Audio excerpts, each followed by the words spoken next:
Hi everybody, this is Tim from Bilges Yacht Brokers, and we're going to look at the bilge in moody blue, and we're going to talk about why it's important to look in your bilge, what's down there and what to look for. So first of all, we're sitting or kneeling on the floorboards in the saloon of Moody Blue, my beloved Moody 29, and I'm going to lift the lid to see what's underneath. Now why would I do that? I want to see what's under there, because if I don't know what's under there, I don't have a full awareness or a full appreciation of what's going on with my boat, and I will explain myself in one moment. So let's lift the lid up, and all boats have a slightly different way of getting in. Some are easier, some are harder. This is nice and easy, he says as it comes out. There we go. Try not to drop it in front of the camera.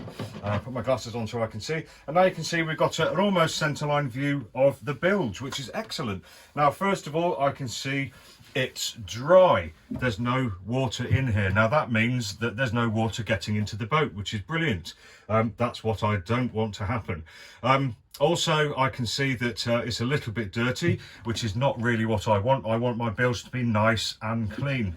Going back to my old Royal Navy Marine Engineering days, I used to make it so that I could eat my dinner off the bilge or out of the bilge, but not really. I used to keep my bilges that clean, because if you find any water swishing about in here, any fuel swishing about in here, or any oil swishing about in here, you know that that liquid has come from somewhere else into the bilge via means that it shouldn't have been able to get there, if you see what I mean. Basically, you have some kind of leak.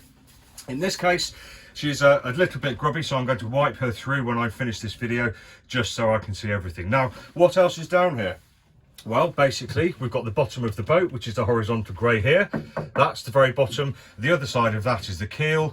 In fact, here is the other side of this is water, and the underside of this part here is where the keel is. Now, we have keel bolts on this boat, as you would do with almost all keels. So we've got one here, here, and here. And then underneath this floor panel here, which is still screwed down, we have another set in the same place. And those are bolted through the bottom of the boat into the top of the keel, and that's what holds the keel on the bottom of the boat. So you need your keel bolts and everything around them, like the washers, to be in really, really nice condition. Now, Moody Blues aren't particularly great, and at some point in the future they will need to be changed, and that is a specialist job. Between the bottom of the boat and the keel, there is always some kind of sealant as well, so that needs to be in good condition to prevent water seeping through the seal up the bolts and into the boat. So that could be a source of water if there is any water in the bilge.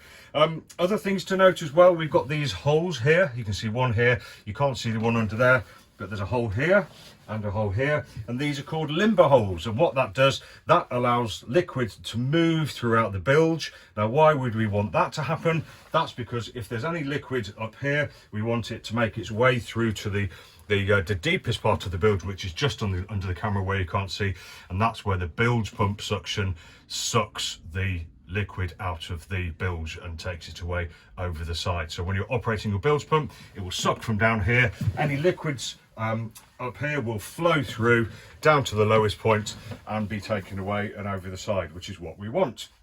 Now, the only other real feature down here, two things to mention. You may be able to see that the centre line here looks a lot thicker, or there's a ridge here. It looks a lot thicker than the outer hull there. That's because it is thicker, because it's designed to take the weight of the keel underneath the boat.